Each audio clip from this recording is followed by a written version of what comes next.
Hello everyone, my name is Sam Christensen. And I'm Sylvan Gu. We're here to give you some good background information about the Black Power movement, so let's begin. The goals of the Black Power movement were to reform segregation, form pride, destroy white supremacy, and they wanted the white man to fear them. Alright, so why did the Black Power movement exist? Well, equality was not met in the eyes of many African Americans.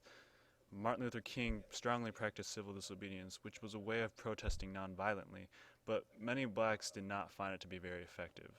There was a lot of awareness through civil disobedience, but some thought that it was simply doing the job too slowly. Also, the years of mistreatment by whites built up plenty of frustration in the African American community. King believed in equality, while this movement swayed away from the idea of equality and in fact formed the belief that blacks were superior to all other races. The tactics of the Black Power movement were riots, boycotts, and other almost revolutionary acts of protest. But unlike Martin Luther King Jr., the Black Power movement was based upon violence and they used it against whites whenever they thought necessary. The Black Panther Party, or the Black Power militant group, was also formed during this time. So, as a result of the Black Power movement, African Americans were able to be recognized internationally.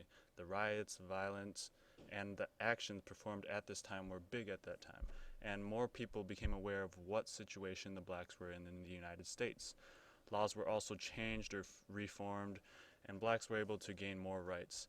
This included banishing segregation, preventing people from not selling things to blacks, and giving blacks a stronger opportunity to vote. Basically, many rights were gained after the 60s. On August 7th, 1970, members of the Black Panthers, including Jonathan Jackson, took Judge Haley hostage in attempts of freeing the Soledad brothers, who were very important to the Black Panthers organization. At the end of the day, there were 4 dead, this including Judge Haley and Jonathan Jackson. In the 1968 Summer Olympics, 2 African American track runners running for the United States won gold and bronze for their country. During the anthem, the 2 runners named Tommie Smith and John Carlos stuck their black gloved fists in the air for the entire length of the song. This act showed that they were proud of who they were, and it also showed the frustration that they had with their country as well. They knew that once they returned to their home, they wouldn't be treated in such a great manner. This event was very controversial at the time. In April of 1964, Malcolm X began his Hajj, or pilgrimage, to Mecca. When he was in Saudi Arabia, he observed several different skin colors, all practicing the same religion as him. So when he comes back to the US, he realized that he was wrong all along and leaves the Nation of Islam due to a conflict with the group's leader, Elijah Muhammad. Months after his return, Malcolm X was assassinated on February 21st of 1965. He was killed at a protest rally in Harlem, New York, where he was just about to speak in front of all the protesters. He was shot over 20 times in all different parts of his body by multiple shooters.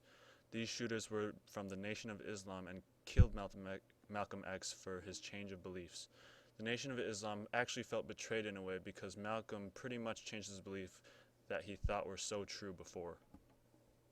Due to the Black Power movement, blacks all over the nation were influenced to shift to violent tactics to gain rights. Urban blacks were upset with poverty, unemployment, healthcare, all that jazz, and they launched all these riots across the country. One in particular that was very destructive was the 1965 Watts riot. This took place in LA and it lasted for roughly 6 days. Over 50,000 blacks were involved and more than 30 were left dead. It took over 20,000 National Guardsmen to end the riots abruptly. In April of 1966, a man known as Stokely Carmichael was elected the national chairman of the SNCC, which was the Student Nonviolent Coordinating Committee. This group fought for civil rights similarly to Martin Luther King Jr. However, when he took over, he announced that he would no longer support nonviolent strategies, as he found them ineffective and that something else had to be done. Also, in June 16, 1966, he gave a Black Power speech in Greenwood, Mississippi, where he formally used the Black Power term to define the movement. He was a very important leader in the movement. After you read the piece of the poem that's on the slide, you can go to the link attached and look at the whole poem. This poem is about how Malcolm X wouldn't let the white man control him, and in turn, this told us that he was a very fierce and strong man.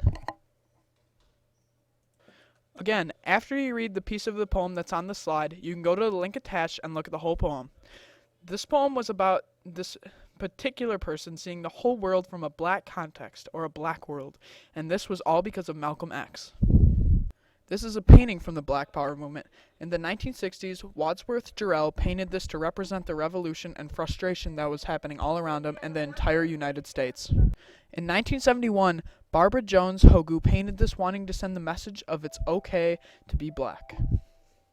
This is a song from the Black Power movement, Chocolate City by George Clinton. If you click on the video, you can listen to the video, and this song is about African Americans taking over the United States and having it being flip-flopped around where the whites are the minority. This is another song from the Black Power movement, Stand by Sly and the Family Stone. This song is about hope and faith and not dwelling over the fact that you were dealt a bad hand, but dealing with what you were dealt with and enjoying life. If you click on the video, you can watch it if you want. And that's a wrap up of the Black Power movement. And we hope you learned a little bit about what we've researched. And Yeah. yeah. All right. All right. Sounds good. See ya.